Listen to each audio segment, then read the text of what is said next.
Shalom, puji Tuhan, selamat malam. Kita bersyukur kepada Tuhan. Di hari ini masih bisa mendengar kebenaran firman Allah dan bisa menikmati kehidupan yang ada. Lebih jauh lagi sebelum kita menerima firman Tuhan, mari kita satu dalam doa. Mari kita berdoa. Aba Bapa yang kami panggil di dalam nama Kristus Yesus, Allah yang mempunyai kekuasaan yang tiada terbatas. Terima kasih atas perhatian-Mu di sepanjang hari ini. Kami bisa melakukan aktivitas masing-masing kami yang berbeda-beda, namun saat ini kami diberi waktu oleh Tuhan untuk bisa kembali mendengar firman Allah, dan mari Tuhan tolong setiap orang Allah taruh kerinduan untuk bisa mendengar firman-Mu dan memaknainya dalam perjalanan kehidupan setiap harinya. Dan mari Tuhan, urapan-Mu mengalir untuk hamba dan biar pengampunan-Mu terjadi untuk setiap umat-Mu. Dalam nama Yesus kami terima firman-Mu. Haleluya, haleluya, amin. Saudara sekalian, mari kita memperhatikan kebenaran firman Allah. Kita akan membaca pada Lukas 13 ya. Lukas 13 kita akan melihat pada ayat yang ke-6. Lalu Yesus mengatakan perumpamaan ini. Seorang mempunyai pohon ara yang tumbuh di kebun anggurnya, dan ia datang untuk mencari buah pada pohon itu, tetapi ia tidak menemukannya. Saudara sekalian, ini adalah satu perumpamaan, satu gambaran yang Tuhan Yesus beritahukan kepada orang-orang yang mendengarkan Dia dan yang sedang sementara mengikuti Dia. Saudara sekalian, kalau kita melihat konteks firman Allah ini, dicontohkan sebagai seorang yang sedang memiliki kebun anggur, kemudian di sana tumbuh juga pohon ara. Namun pohon ara itu ketika ada yang ingin membutuhkan buahnya, maka pohon ini ternyata dicari-cari tidak ada buahnya sama sekali, alias tidak ada hasilnya. Nah, saya teringat dalam kisah yang tercatat di dalam Matius pasal 21 ayat 18 sampai 20. Di sana juga mirip dengan kisah yang ada. Di suatu pagi Yesus berjalan, kemudian dia merasa lapar. Nah, ketika dia merasa lapar, maka di pinggir jalan ada tumbuhan pohon ara yang ada. Nah, karena lapar, maka dia ingin mengambil buah dari pohon itu. Tetapi dia cari-cari yang nampak hanya daunnya yang begitu lebat. Tetapi buahnya tidak nongol satupun. Saudara sekalian, yang dibutuhkan dalam kehidupan kekristenan itu adalah buah-buah yang ingin dinikmati oleh sekian banyak orang. Buah apa tentunya? Buah yang dapat memberi kelegaan bagi yang merasa haus. Buah yang dapat memberi jaminan untuk tidak lapar dari seseorang yang merasa lapar. Contoh seperti Tuhan Yesus tadi. Dia ingin mencari buah tapi tidak ketemu. Nah, karena Tuhan Yesus tidak menemukan buah yang ada, maka selanjutnya dia bicara, mulai sekarang engkau tidak akan pernah berbuah lagi. Sebagai seorang percaya yang diharapkan oleh Tuhan dalam perjalanan hidup ini, siapapun dia, engkau yang sudah diberi pemahaman dan bisa membedakan mana yang baik, mana yang buruk, kita diberi kesempatan oleh Allah untuk terus menata keberadaan hidup yang ada sehingga setiap orang percaya bisa dan mampu menampilkan buah. Dan buah yang diinginkan itu buah-buah kebenaran. Dan buah-buah kebenaran itu adalah identik dengan buah yang manis yang bisa dicicipi oleh sebuah orang.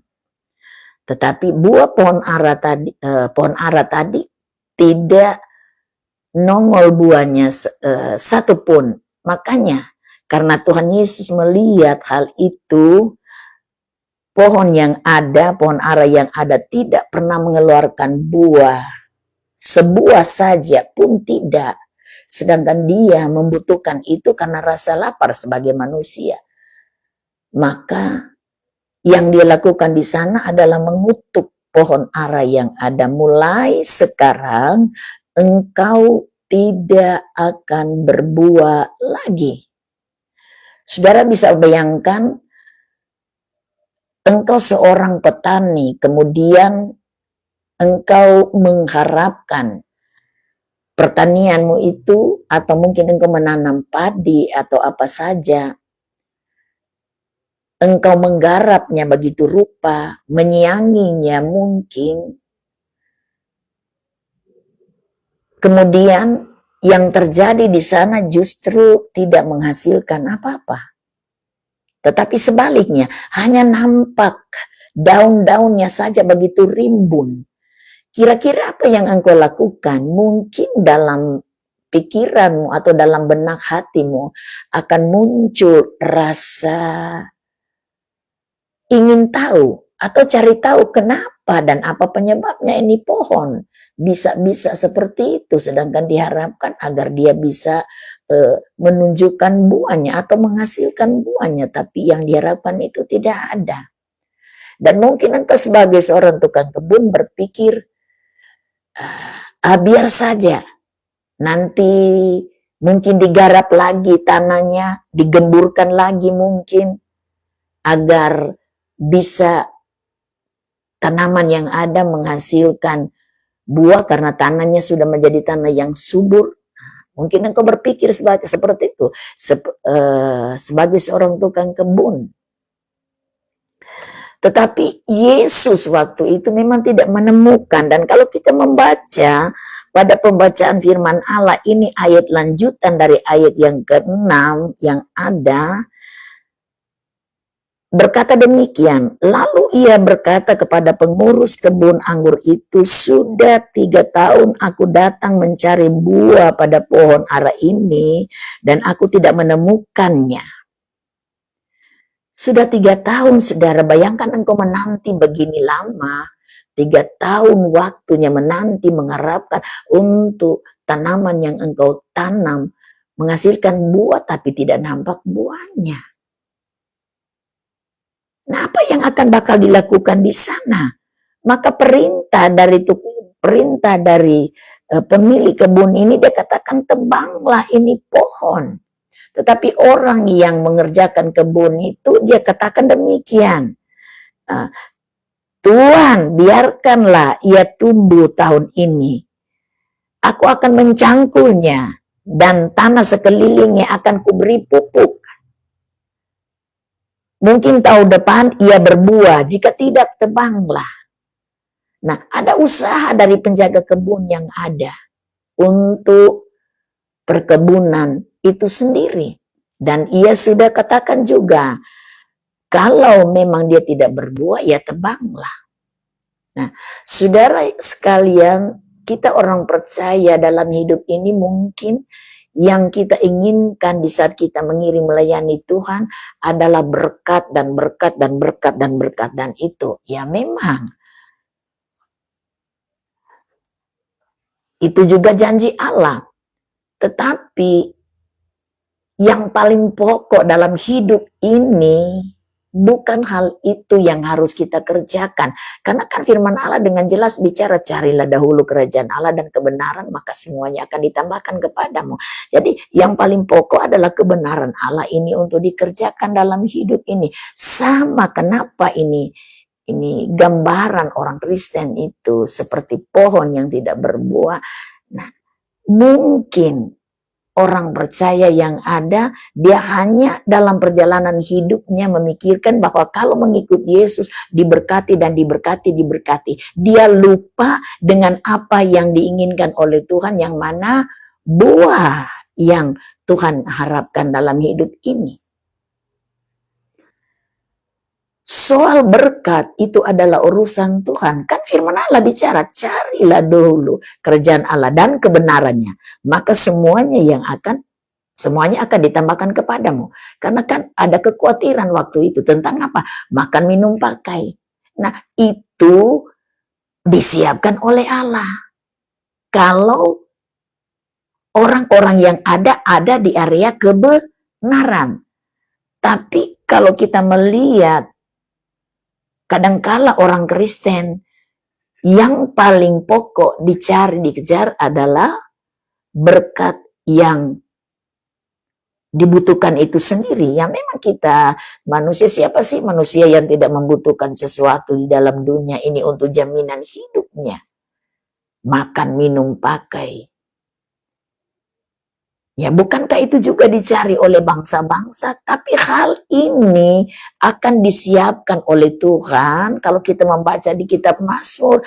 Pada waktu orang yang dia kasihi itu sedang tidur, saudara. Jadi perbedaannya sangat jauh. Sangat jauh. Namun dibalik daripada itu yang Tuhan inginkan dalam hidup ini, kita berusaha dengan bimbingan Roh Kudus memperhatikan firman Allah agar setiap orang percaya bisa menunjukkan buah. Buah yang apa? Buah yang manis, buah yang dapat dinikmati oleh orang lain. Buah yang mendatangkan keharuman bagi nama Tuhan. Bukan buah yang membuat nama Tuhan dipermalukan. Ada orang Kristen yang korup, bukan seperti itu, saudara. Ada orang Kristen yang suka menipu, bukan seperti itu. Buah-buah itu adalah buah yang asam, buah yang busuk, buah yang tidak disukai oleh orang banyak. Tapi Tuhan mau buah yang bisa dinikmati. Nah, buah yang bisa dinikmati adalah buah-buah yang manis. Nah, perhatikan tukang kebun ini. Dia berkata, izinkan Tuhan, aku mencangkulnya, aku menggarapnya lagi, dan akan memberi pupuk. Bayangkan ini usaha orang ini, saudara.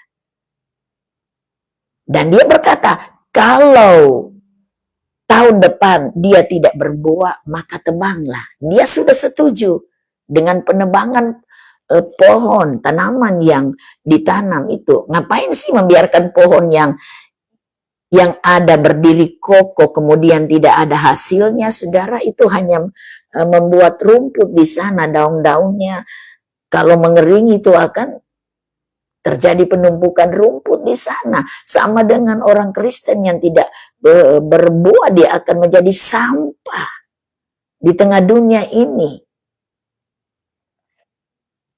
Benar, saudara? Menjadi sampah. Karena apa? Tidak nampak buah-buah kebenarannya. Tuhan inginkan dalam hidup ini adalah buah-buah kebenaran itu harus ada dan nyata. Dan itu terlihat oleh setiap orang. Namun saudara, di dalam engkau berusaha untuk menunjukkan buah, bukan berarti tidak ada singgungan di sana, tidak ada intimidasi di sana, tidak ada penghinaan di sana bagi orang. Sebab kita hidup di dunia ini, ada saja yang terjadi. Ada orang yang kelihatannya menyukaimu, tetapi sebenarnya dia tidak menyukaimu. Nah, bagi orang yang demikian, sekalipun engkau menunjukkan buah-buah yang baik untuk kehidupannya, tetap dia akan berkata bahwa engkau itu orang tidak baik. Benar atau betul, saudara? Karena ini keadaan manusia. 10 manusia semuanya memiliki sifat yang berbeda-beda, sedang anak kembar itu memiliki sifat yang berbeda juga, tidak sama persis 100% sama, tidak. Apalagi dengan 10 orang, beda-beda semuanya. Tapi yang jelas, namanya orang percaya yang Tuhan minta adalah buah itu sendiri. Tapi perhatikan, Lukas pasal 3 ayat 9 di sana katakan demikian. Kapak sudah tersedia pada akar pohon, dan setiap pohon yang tidak menghasilkan buah yang baik akan ditebang dan dibuang ke dalam api. Nah, ini perkataan saya tadi. Kalau pohon yang tidak berbuah, ngapain sih dia dibiarkan begitu, bertumbuh begitu? Endingnya hanya menghasilkan rumput di sana, membuat suasana di tempat itu penuh dengan kotoran. Karena apa? Daun-daunnya akan berguguran semuanya. Jadi pohon yang demikian kemudian ditebang dan dibuang kemana? Ke dalam api. Kita orang percaya, kenapa Tuhan mengharapkan buah? Karena kalau tidak berbuah, saudara, endingnya kehidupan orang yang tidak mau menghasilkan buah dan dia tidak mau berusaha untuk menunjukkan buah-buah kebenaran. Sekalipun sudah tahu firman, kan ada tipe-tipe orang tertentu seperti itu. Sekalipun dia sudah tahu tentang kebenaran, tapi dia enggan untuk mengerjakan kebenaran itu sendiri. Nah, jangan mimpi bahwa hidup itu aman-aman saja. Di satu waktu, firman Allah sendiri berkata bahwa nantinya akan ditebang dan dibuang ke dalam api. Dan kapan waktunya itu? Itu waktunya Allah, bukan waktunya kita. Makanya selama kita ada di muka bumi, kita diberi kesempatan oleh Allah untuk saling mengingatkan satu dengan yang lain, bukan saling menghakimi. Saya tidak sedang menghakimi, tapi saya sedang mengingatkan untuk satu dengan yang lain agar bisa saling membangun dan memberi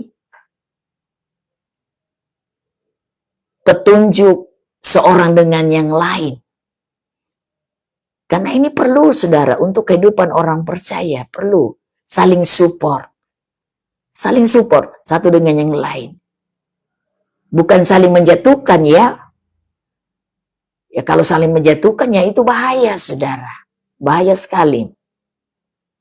Tadi ada orang yang nelpon saya minta bantu dalam doa. Minta bantu dalam doa ya memang kondisi dalam keadaan sakit, saudara. Nah, saya hanya katakan seperti ini. Kalau Allah meluaskan, mengalami kesakitan, yang paling pokok harus perhatikan keadaan diri sendiri, itu introspeksi keadaan diri sendiri. Kira-kira ada apa yang terjadi dalam hidup ini? Mungkinkah ada kesalahan? Ini saya tidak sedang menghakimi karena memberi pemahaman. Sebab namanya manusia kadangkala lupa dengan keadaan diri sendiri, apa yang pernah dilakukan. Mungkin itu sudah terlewat lalu tidak pernah minta ampun kepada Tuhan. Kan kadangkala manusia juga memiliki cara seperti ini. Biar tahu tapi pura-pura tidak tahu. Padahal sudah melakukan kesalahan. Nah, ketika Tuhan meluaskan untuk mengalami kesakitannya, kita perlu melihat keadaan diri sendiri. Jangan dulu memikirkan tentang hal-hal lain. Nah ini, melihat keadaan diri sendiri itu paling pokok. Nah, mungkin di saat engkau melihat keadaan diri sendiri, oh kita tidak pernah baking apa-apa. Nah, contoh. Nah, kalau meneropong keadaan diri sendiri kemudian merasa bahwa tidak pernah melakukan sesuatu yang buruk, berarti engkau sedang dicek dan direcek oleh Tuhan. Apakah di saat mengalami hal itu, apakah engkau mempersalahkan dia atau tidak? Sama dengan Daniel, sama dengan Sadrak, Mesak, dan Abednego. Mereka kan diperlakukan dengan kurang pas karena mereka ada pertahanan terhadap kepercayaan mereka di hadapan Tuhan. Nah, kalau engkau ada di posisi benar, bagaimana pun pasti ada sesuatu yang indah yang Tuhan kerjakan dalam hidup. Karena Tuhan ingin membawa engkau lebih dan lebih untuk semakin lengket, dan bukan hanya lengket, tetapi menyatu dengan Dia. Nah, ini cara Tuhan. Namun saudara, bagaimanapun kekristenan setiap orang, kalau dia tidak ada bersama dengan Tuhan, perjuangannya akan menjadi sia-sia semuanya.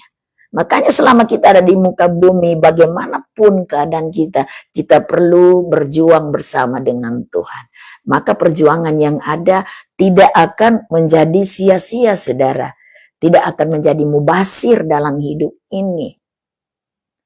Tetapi benar-benar ada hasilnya yang akan terjadi dalam hidup. Contoh, kalau kita lebih mengedepankan kebenaran, maka kebenaran ini akan memoles keberadaan hidup setiap orang dan membawa pembaharuan dalam pola pikir masing-masing, bahkan dalam keberadaan hidup yang ada, dan cara sepak terjang setiap orang itu akan semakin berubah.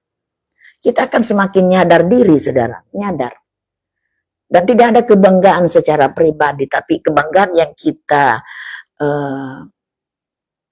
lakukan adalah bangga karena Tuhan.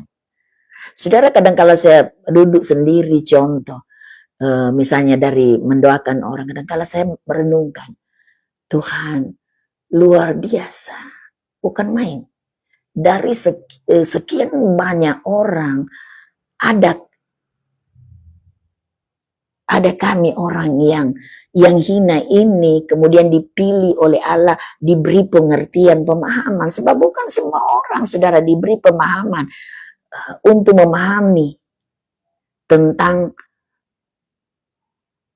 hal-hal yang indah yang Tuhan kerjakan. Ada orang percaya kan sampai dunia masa sekarang kan mengkhawatirkan tentang Allah. Apakah betul? Bahkan bisa menyamakan dengan yang lainnya. Nah, ini namanya berarti tidak paham betul dengan apa yang Tuhan lakukan dan berlakukan dalam hidup sebagai seorang percaya.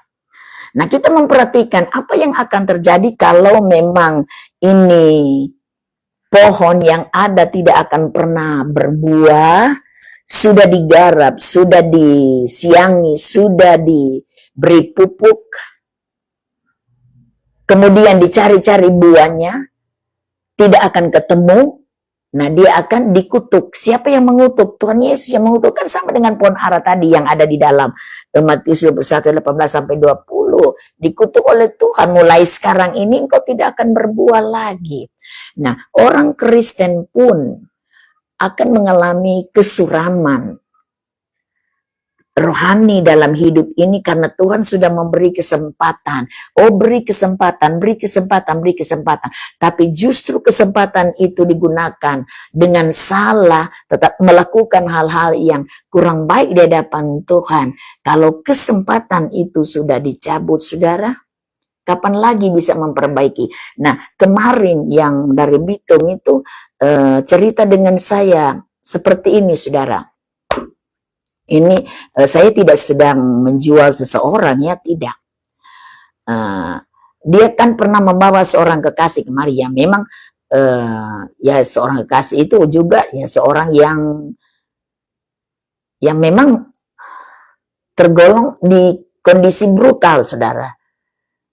Bolak-balik masuk penjara. Kenapa? Karena ingin selalu sifatnya kalau marah, emosi, barang tajam, dia menikam orang, tapi selama itu orang tidak ada yang meninggal, tapi luka besar, saudara, kalau dia tikam. Nah, dia cerita. Nah, saya ingat, ibu, saya, oh, iya ingat. Nah, saya ingat ini kekasih ini. Saya sudah katakan kepadanya, saya mengingatkan, hati-hati. Ibu sudah bikin pelepasan pengana. Dan Tuhan sudah melepaskan sesuatu yang buruk dari kehidupanmu. Namun Tuhan mau kerjasama dalam hidup yang ada. Nah, dia punya seorang wanita, tapi itu wanita istri orang, saudara. Sedangkan dia itu nyong-nyong. Nyong-nyong. Jadi saya katakan jangan mengganggu istri orang.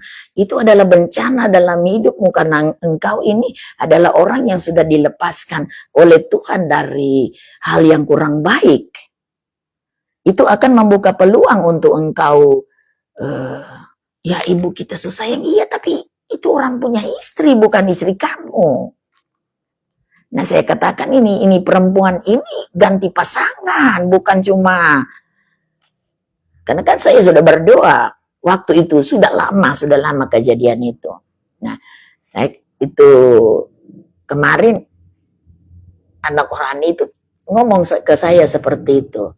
Nah saya teringat begini, saya katakan begini kepadanya, bye-bye ngana, Tuhan so tolong ngana, Tuhan so kasih baik ngana, Tuhan so lepaskan ngana dari pergumulan, berani ngana mau bikin sesuatu yang kurang baik. Ingat, satu setan keluar, kemudian dia bolak-balik, nyandak dapat DP tambah. Apa firman Allah bilang? Dia pergi mengembara, dia cari DP teman berapa? 7. Dia panggil masuk sama-sama. Jadi berapa itu setan? Jadi 8. Hati-hati. Saya sudah ingatkan begitu. Dan memang saudara, ini kekasih ini ada cerita kemarin.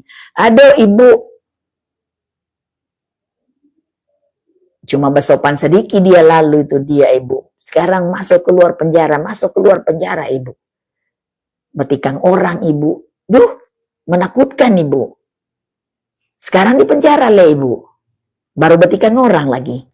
Nah ini mengerikan saudara. Kenapa? Karena diberi kesempatan oleh Allah. Tetapi menyia-nyiakan kesempatan yang ada. Menghasilkan buah yang busuk. Tadi saya katakan begini, oh Tuhan dijauhkan Allah. Berarti 8 setan pada dia. Iya kan, dilepaskan ke satu setan kan, dilepaskan dari dia. Tuhan melepaskan dia. Dan saya pesan, hati-hati Ana, jangan ambil orang bebini. Rupanya itu yang dilakukan.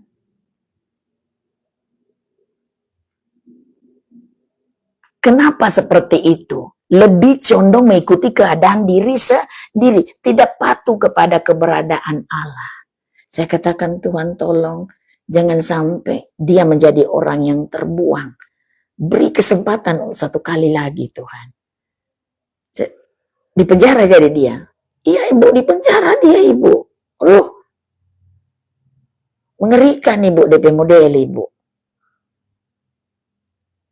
Kenapa saudara? Sekali lagi, saya ulangi. Menyia-nyiakan pertolongan Tuhan yang sudah pernah diterima dengan cuma-cuma. Tuhan tolong, Tuhan lepaskan, Tuhan bebaskan. Tapi yang dilakukan adalah bukan nyadar diri, tapi melakukan hal yang kurang baik di hadapan Tuhan. Siapa lagi yang mau menolong? Kalau bukan di atas yang menolong. Nah, lanjut saudara. Kalau kita melihat dalam Matius pasal 15 ayat 13, di sana dikatakan seperti ini. Setiap tanaman yang tidak ditanam oleh Bapakku yang di sorga akan dicabut dengan akar-akarnya. Nah, jadi tanaman apa saja yang bukan ditanam oleh Bapa yang di sorga, itu akan dicabut sampai ke akar-akarnya. Kenapa bisa terjadi demikian? Mungkin tanda tanya besar, kenapa bisa jadi demikian? Karena kebanyakan orang hanya ingin memilah-milah firman yang mengandung berkat, firman yang berbicara soal berkat. Wow, telinga lebar, mendengar, rasa senang, rasa ingin mengerjakan firman. Tapi di saat firman menemplak keadaan diri sendiri, mengoreksi keadaan kedagingan, ada perlawanan, ada permusuhan dengan firman. Siapa yang bisa membentuk? Kan pembentukan firman Allah dalam hidup setiap orang itu kadang-kala seperti susu, seperti godang, seperti palu. Ada pahitnya, ada manisnya. Tujuannya apa? Tujuannya adalah supaya membangun kehidupan pertumbuhan rohani dalam kesuburan. Tapi kalau seperti pohon ini tidak mau berbuah, ya memang dicabut sampai ke akar-akarnya. Kenapa? Waktu, kesempatan yang Tuhan berikan digunakan sia-sia. Apakah Tuhan hanya pilih-pilih orang? Tidak, saudara. Tuhan tidak memilah-milah orang. Tuhan tidak katakan dia datang ke dalam dunia dan dia memberi dirinya untuk mati di kayu salib. Lalu dia katakan, kita mau pilih orang baik-baik, kita mau pilih orang yang tidak berdosa, kita tidak mau pilih orang pasina dan lainnya, bla bla bla semua. Tapi apa yang dia bilang? Aku datang ke dalam dunia bukan mencari orang benar, tapi orang berdosa. Namun orang berdosa yang bagaimana? Orang yang berdosa yang nyadar diri dan memperbaiki keadaan hidupnya, maka rohaninya akan bertumbuh, hidupnya akan berbuah, berguna bagi orang lain. Tapi ingat, kalau nyanda berbuah, firman Allah bilang akan dicabut sampai ke akar-akarnya. Kenapa dicabut? Karena diberi waktu, tapi tidak mau berusaha dengan meminta tuntunan Roh Kudus. Menunda, lebih menunda. Kan ada orang lebih menunda. Tuh, nanti Jo. Ada kan orang percaya seperti itu. Nanti Jo, tunggu dulu. Nanti tiba saatnya Tuhan melakukan sesuatu. Mungkin Tuhan meluaskan penyakit yang tidak dapat disembuhkan. Baru Tuhan ampuni kita. Tapi waktu kesempatan sudah tidak ada. Ada pengampunan, tetapi hanya menjembatani agar hidupnya tembus ke sorga. Tapi untuk waktu ada di muka bumi sudah tidak ada lagi. Kadang-kala kan terjadi seperti itu, saudara. Nah, kita belajar dalam hidup ini, saya tidak pernah bicara untuk menakut-nakuti orang, tapi menyampaikan hal yang sesungguhnya yang perlu diambil oleh setiap orang. Dan itu menjadi pegangan dalam kehidupan masing-masing kita orang percaya. Sehingga orang percaya tidak puas dengan kekristenan yang ada, tetapi maju lebih dalam lagi. Maju lebih dalam. Saya ulangi lagi, kenapa Tuhan meluaskan?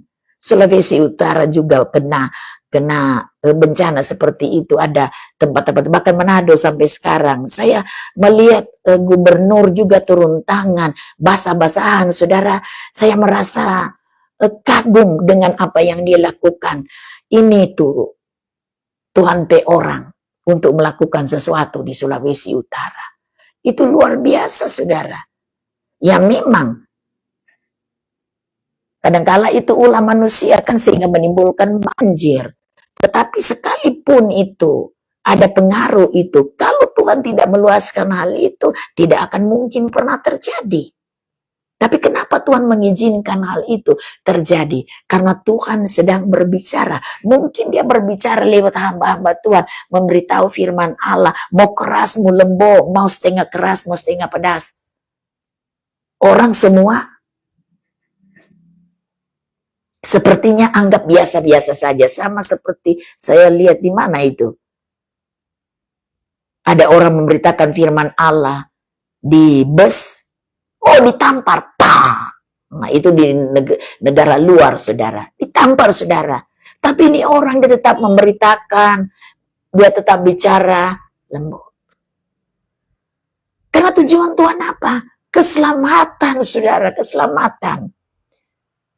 Jadi kembali kepada pokok firman Allah yang Tuhan mau dalam hidup ini. Buah apa? Buah kebenaran. Itu buah kebenaran, buah yang manis. Bukan cuma manis bicara, tapi manis dalam tindakan. Rupa kita ini keluar firman Allah, lalu kita perbuatan itu bisa. Nah, ini berarti kebohongan besar, saudara. Bohong besar. Nah, jadi Kalau kita tahu firman Allah, maka alangkah baiknya firman harus dikerjakan dalam hidup ini. Maka Tuhan menilai hidup kita adalah sedang dan sementara berbuah. Bukan buah sandiwara, saudara. Itu pelayanan bukan panggung sandiwara. Bukan panggung action, saudara. Saya takut sekali dengan hal itu. Tapi pelayanan adalah ladang tanggung jawab. Dan disinilah Tuhan melihat apakah yang kita bicara itu cocok dengan Dia. Ini yang saya takutkan, saudara. Makanya saya katakan, Tuhan, sampai kapan kita mau bicara firman Allah? Karena kan firman Allah sendiri bicara bahwa siapa yang menjadi guru itu lebih besar tuntutannya. Menjadi guru dalam hal apa? Berbicara firman, mengajar firman. Kemudian tertolak, hanyalah engkau, aku tidak kenal engkau. Kalian pelaku kejahatan. Sedap itu. Saya tidak mau demikian, saudara. Makanya saya selalu berusaha dalam hidup ini. Saya berkata, Tuhan, dijauhkan Allah. Saya paling takut, Tuhan. Saya bicara firman, bukan mulu bicara firman. Kemudian saya menjadi orang tertolak. Nah, kita semua orang percaya. Jangan sampai berpikir bahwa tempat sudah di sorga. Itu sorga Tuhan punya. Bukan orang nenek moyang punya. Bukan saya punya nenek moyang. Bukan. Begitupun dengan engkau. Bukan orang punya nenek moyang punya. Kalau orang nenek moyang punya, bisa nego-nego. Nenek moyang kasih masuk kita di sorga. Tapi ini yang empunya sorga adalah Tuhan Yesus. Yang empunya peraturan. Dan peraturannya Dia sudah beritahu. Jadi kita akan mengikuti aturan itu untuk bisa ke sana. Jadi jangan abaikan itu. Amin. Jangan pernah mengabaikan. Sekecil apapun yang engkau tahu tentang kebenaran, jangan abaikan. Karena satu iota firman Allah yang hilang dalam hidup, itu berarti kehidupan kita di mana? Karena firman Allah sendiri katakan, satu titik iota itu tidak pernah dirubah, tidak pernah dibuang. Itu firman yang bicara, saudara. Artinya kehidupan kita itu diukur dengan firman semua. Nah, mari kita berlomba-lomba untuk mengerjakan firman. Dengan perlombaan yang sehat. Sesuai dengan keinginan Tuhan. Berlomba-lomba menabur kebaikan. Berlomba-lomba menabur ketulusan. Berlomba-lomba menabur kemurnian. Berlomba-lomba dalam hal kebajikan. Tidak karena untuk dilihat orang. Nah, ini baru sesuai dengan keinginan Tuhan. Maka kita dinilai memiliki buah yang baik. Tidak disuruh tebang itu pohon sana. Tidak. Kita diberi kesempatan oleh Allah untuk terus mengeluarkan buah. Dan buah itulah yang bisa dinikmati oleh orang lain. Kecuali orang tidak menyukaimu. Bagaimanapun engkau berlaku di sana begitu baik, tetap bagi orang tidak menyukaimu. Tetap dia tidak suka. Jadi engkau jangan tersandung dengan itu. Tetap melakukan hal yang baik. Sebab penilaian adalah penilaian Allah. Jangan pernah engkau meluaskan hidupmu terganggu dengan penilaian manusia. Karena penilaian manusia ada di depan mata. Tapi penilaian Tuhan adalah menyeluruh sampai ke dalam hati. Bukan itu yang dilihat Tuhan. Tuhan melihat ini. Sebab dari hatilah keluar. Apa yang kita bicarakan itu semua sumbernya di mana? Di hati. Begitupun cara hidup kita, sikap kita, tindakan kita, itu dasarnya dari hati. Bukan seperti ini. Ada orang mau begini, biar mulunya kasar, tapi dia hati baik. Mana mungkin ini? Firman Allah sendiri bicara. Apa yang keluar dari hati itu Apa yang keluar dari mulut ini sumbernya dari mana? Dari hati. Mana mungkin dia bicara kasar kemudian dari hati baik. Kan ini kan nonsen ini saudara. Bisa sekali itu. Itu memelihara keberadaan hidup yang kurang baik di hadapan Tuhan. Oke, panjang lebar firman Allah. Sudah lewat 7 menit.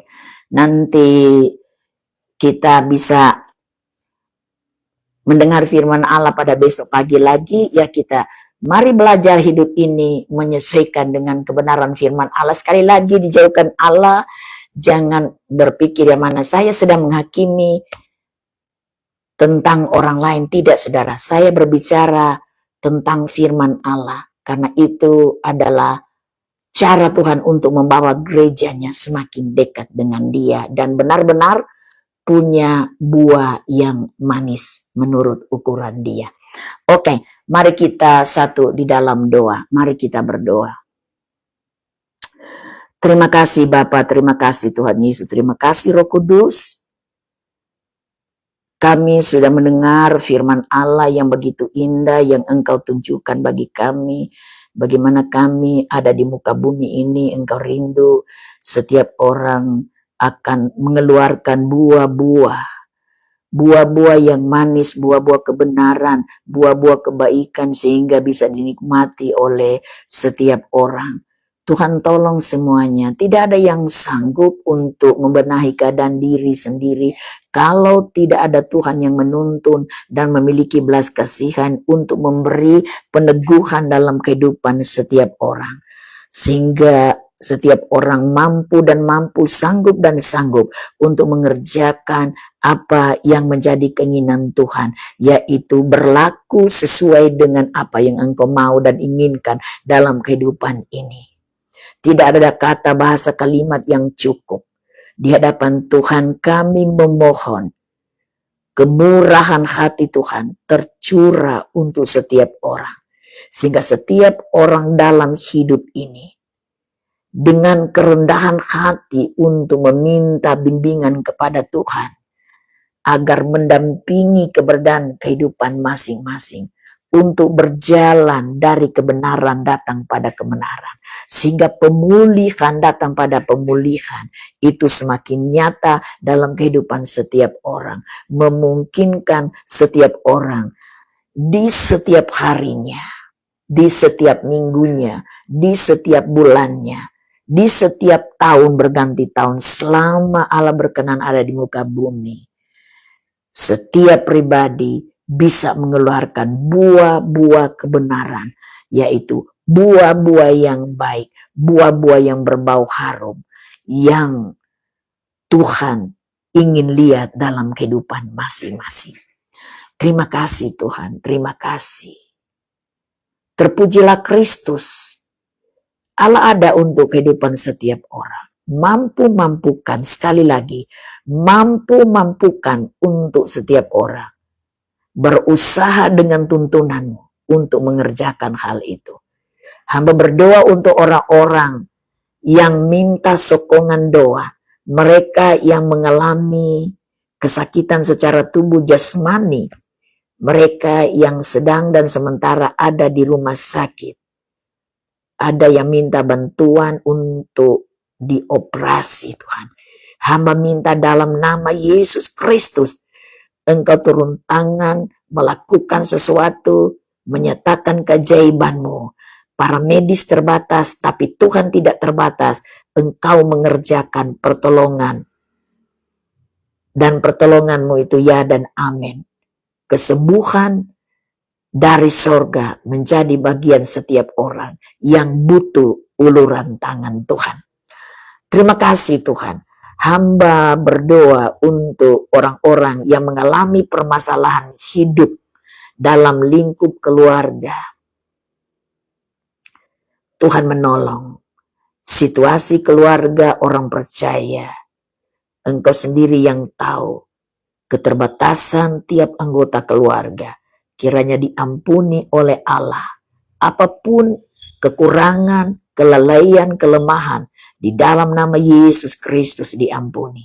Biar orang percaya seisi rumah mampu menciptakan suasana yang harmonis antara satu dengan yang lainnya, sehingga keharmonisan yang ada terjadi antara suami istri, hubungan orang tua dengan anak, bahkan seisi rumah, semuanya tercipta dengan baik. Maka bukankah firman-Mu bicara orang-orang yang hidup rukun, kesanalah Tuhan memerintahkan berkat, dan itu akan Engkau berlakukan. Terima kasih, terpujilah terus Tuhan. Setiap pekerjaan, apapun itu, yang dikerjakan oleh umat Allah yang berkenan kepada Tuhan, dan diluaskan untuk mereka kerjakan di setiap harinya, dalam perjalanan kehidupan masing-masing. Engkau Tuhan memberkati mereka semua. Diberkati apapun itu, semuanya Engkau akan melakukan pertolongan, perlindungan, sehingga di mana saja mereka bekerja, mereka merasa ada kenyamanan karena ada Tuhan yang melindungi mereka. Terima kasih Bapak. Orang-orang yang mengalami kekhawatiran hidup karena berbagai peristiwa yang mereka alami, hamba minta dalam nama Yesus Kristus, Engkau Tuhan memberi keteguhan hati sehingga mereka tidak khawatir dalam kehidupan yang ada. Hamba minta dalam nama Yesus Kristus, orang yang mengalami ketakutan oleh karena Tuhan Yesus, kendala yang mereka alami dalam kehidupan mereka, buatlah mata hati mereka tidak merasa takut, tapi mereka merasa tenang oleh karena Tuhan membalut keberadaan hati mereka. Orang-orang yang merasa sedih oleh karena Allah mengambil orang-orang yang mereka cintai, hamba minta dalam nama Yesus Kristus, Engkau hiburkan dan balut hati mereka, sehingga mereka menjalani kehidupan yang ada semakin memahami bahwa semuanya ada di dalam pengaturan Tuhan. Begitupun orang-orang yang kehilangan pengharapan, hamba minta dalam nama Yesus Kristus, Engkau Tuhan mengokohkan pengharapan mereka. Biarlah mereka memiliki pengharapan yang kuat kepada Tuhan, karena Yesuslah harapan satu-satunya untuk bisa menolong masing-masing. Terima kasih, terpujilah Kristus. Hamba yakin semua orang percaya yang ada di muka bumi ini, di seluruh negeri kami, di Sulawesi Utara, di Minahasa, di semua kecamatan, desa, kelurahan, semuanya disertai oleh Tuhan. Dan bagaimana gejolak dunia yang ada, yang sedang dan sementara terjadi, itu adalah cara Tuhan. Biarlah orang-orang yang berlindung kepadamu terjaga, terpelihara, terproteksi, karena tangan Tuhan yang ajaib menudungi setiap orang yang menunjukkan rasa cinta, rasa hormat akan Tuhan. Terima kasih. Inilah yang menjadi doa kami. Tuhan baik bagi semua orang, dan Engkau sendiri akan mengerjakan segala sesuatunya demi menunjukkan perhatian-Mu besar dalam kehidupan masing-masingnya. Dalam nama Yesus, inilah doa kami. Haleluya, haleluya, amin. Puji Tuhan, Tuhan Yesus memberkati, dan kita bisa mendengar firman Allah pada esok pagi juga ya, kira-kira 5:30